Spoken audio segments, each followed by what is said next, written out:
ജീവിത വഴിത്താരകളിൽ ചില സമയങ്ങളിൽ ചില സന്ദർഭങ്ങളിൽ നാം ഒറ്റപ്പെട്ടു പോകാം. ചേർന്ന് നിൽക്കുമെന്ന് വിചാരിക്കുന്നവർ അകന്നു മാറും. അവരും ഒറ്റപ്പെടുത്തിയേക്കാം.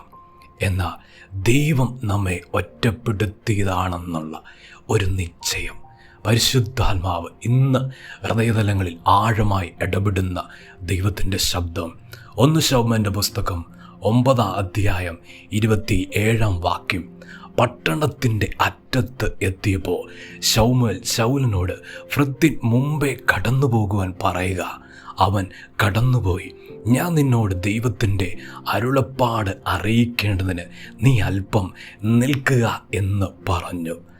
നമുക്ക് ഇന്ന് പരിശുദ്ധാത്മാവ് ഹൃദയതലങ്ങളിലേക്ക് ആഴമായി വെളിപ്പെടുത്തുന്ന ദൂത് ശൗലിനോട് ഭൃത്യനോട് കടന്നു പോകുവാൻ പറയാൻ ശമൂവേൽ ആഹ്വാനം ചെയ്യുക.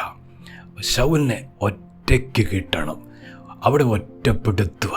ഇന്ന് പരിശുദ്ധാത്മാവ് ആ വാക്യത്തിൽ നിന്ന് ആ ഒരാശയത്തെ നമ്മുടെ ജീവിതത്തിലേക്ക് കൊണ്ടുവരിക. അവിടെ ദൈവമല്ലേ ശൗലിനെ ഒറ്റപ്പെടുത്തിയത്. ദൈവത്തിൻ്റെ പൈതലേ, ഇന്ന് അതിശക്തമായി കർത്താവിൻ്റെ പരിശുദ്ധാത്മാവ് ദൂത് വെളിപ്പെടുത്തുക. ഒറ്റപ്പെട്ടു പോയോ ജീവിതത്തിൽ? അത് മനുഷ്യരാൽ സംഭവിച്ചതല്ല, ശത്രുവിനാൽ സംഭവിച്ചിരിക്കുന്ന കാര്യമല്ല, ദൈവം ഒറ്റപ്പെടുത്തിയതാ. കർത്താവ് ഒറ്റപ്പെടുത്തിയിട്ടുണ്ടെങ്കിൽ ദൈവത്തിന് അതിനകത്ത് വലിയൊരു പദ്ധതിയുണ്ട്, വലിയൊരു ഉദ്ദേശമുണ്ട്. ആ തിരിച്ചറിവ് ഇന്ന് പരിശുദ്ധാത്മാവ് ഹൃദയതലങ്ങളിലേക്ക് ദൂതായി പകരുക. വചനം പറയുന്നു, ഞാൻ നിന്നോട് ദൈവത്തിൻ്റെ അരുളപ്പാട് അറിയിക്കേണ്ടതിന്. ദൈവത്തിൻ്റെ പൈതലേ, ഈ ഒറ്റപ്പെടൽ എന്തിനാ? ദൈവത്തിന് സംസാരിക്കാനുണ്ട്, ദൈവത്തിന് ഇടപെടാനുണ്ട്, ദൈവത്തിന് ചിലത് പകരാനുണ്ട്, ദൈവത്തിന് ചില അരുളപ്പാടുകൾ അറിയിക്കാനുണ്ട്, ചില ദർശനങ്ങൾ പകരാനുണ്ട്, ചില ശുശ്രൂഷകൾ ഏൽപ്പിക്കാനുണ്ട്, അഭിഷേകം പകരാനുണ്ട്, ചില താലന്തുകൾ കൈമാറാനുണ്ട്. ദൈവ നിയോഗത്തിൻ്റെ ദൈവ പദ്ധതിയുടെ സാഹചര്യങ്ങൾ അത് ജീവിതത്തിൻ്റെ തലങ്ങളിലേക്ക് ദൈവത്തിൻ്റെ വൈതിലെ പലരും ചേർന്ന് നിൽക്കുമ്പോൾ ആയിരിക്കത്തില്ല. ദൈവം നിന്നെ ഒറ്റപ്പെടുത്തി. യോഹന്നാനെ പത്മോസിൽ കൊണ്ടുപോയി ഒറ്റപ്പെടുത്തി. ആ അത്ഭുതത്തിൻ്റെ ശബ്ദം കൈമാറിയ സ്വർഗം ഇന്ന് ദൂത് കൈമാറുന്നു. എൻ്റെ ജീവിതത്തിൽ ഞാൻ ഒറ്റയ്ക്കാണോ? ദൈവത്തിന് ഒരു ഉദ്ദേശമുണ്ട്, അത് എന്നിൽ നിറവേറുക തന്നെ ചെയ്യും. ഇന്ന് കുടുംബങ്ങളെ നോക്കി പരിശുദ്ധാത്മാവ് ദൂത് വെളിപ്പെടുത്തുന്നു.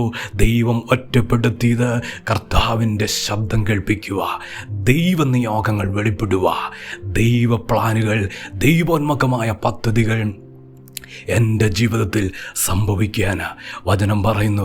നീ അല്പം നിൽക്ക്. ദൈവത്തിൻ്റെ പൈതലേ, കർത്താവിൻ്റെ വചനം ഏറ്റെടുത്തു.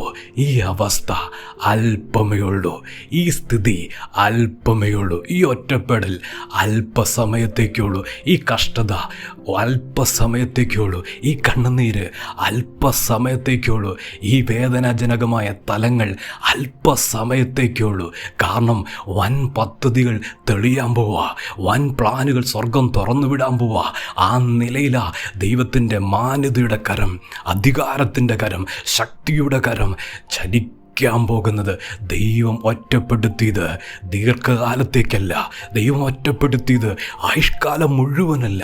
പരിശുദ്ധാത്മാവ് അതിശക്തമായി ദൂത് പറയുന്നു, ദൈവം ഒറ്റപ്പെടുത്തിയത് ആയുഷ്കാലം മുഴുവൻ നീ ഈ അവസ്ഥയിൽ ഇരിക്കുക എന്ന് പറയാനല്ല, അല്പമേ ഉള്ളൂ, അല്പസമയത്തേക്കുള്ളൂ.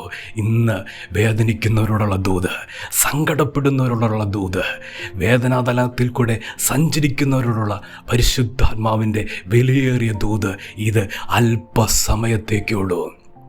ഇവിടെ ദൈവിഷ്ടത്തിനായി സമർപ്പിക്കുമ്പോൾ, ദൈവഹിതത്തിനായി സമർപ്പിക്കുമ്പോൾ അല്പസമയം അധിക സമയത്തിലേക്ക് ഒരിക്കലും ആകത്തില്ല. ദൈവം നിശ്ചയിച്ചതും ദൈവം നിർണയിച്ചതും കൂടാരത്തിൽ ജീവിതത്തിൻ്റെ മേഖലകളിൽ സ്വർഗവിധ വെളിപ്പെടുത്തും. വെളിപ്പെടുത്താൻ പോകുന്നു.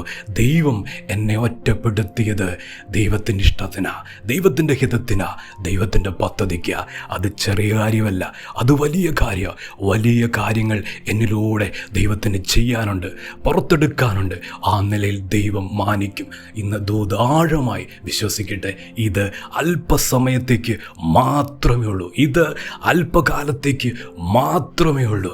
അതിനുശേഷം സ്ഥിതി ദൈവം ഇതാ അത്ഭുതകരമായി മാറ്റാൻ പോകുന്നു. സ്നേഹവാനായ ദൈവമേ, സ്വർഗീയ പിതാവേ, അങ്ങയുടെ ശബ്ദത്തിനായി സ്തോത്രം, അങ്ങയുടെ ദൂതിനായി ആലോചനയ്ക്കായി സ്തോത്രം. സഹായിക്കണം, ദൈവമക്കളെ അനുഗ്രഹിക്കണം. കേൾപ്പിക്കുന്ന ദൂതുകൾ ചലിക്കട്ടെ, വാഗ്ദത്തങ്ങൾ ചലിക്കട്ടെ, കുടുംബങ്ങൾ അനുഗ്രഹിക്കപ്പെടട്ടെ. അല്പസമയത്തേക്കുള്ള ഈ ഒറ്റപ്പെടൽ കർത്താവെ അതിമഹത്വത്തിനാണല്ലോ, അതിശ്രേഷ്ഠമായ പദ്ധതിക്കാണല്ലോ. അത് വെളിപ്പെടാൻ പോകുന്നതിനായി സ്തോത്രം. ഓരോ പ്രാർത്ഥനാ വിഷയങ്ങളെ അങ്ങയുടെ കരങ്ങളിൽ ഏൽപ്പിച്ച് പ്രാർത്ഥിക്കുന്നു. അനുഗ്രഹിക്കണം, സഹായിക്കണമെന്ന് പ്രാർത്ഥിക്കുന്നു. പ്രാർത്ഥന കേട്ടത് നന്ദി, യേശുവിൻ്റെ നാമത്തിൽ തന്നെ. ആമേൻ.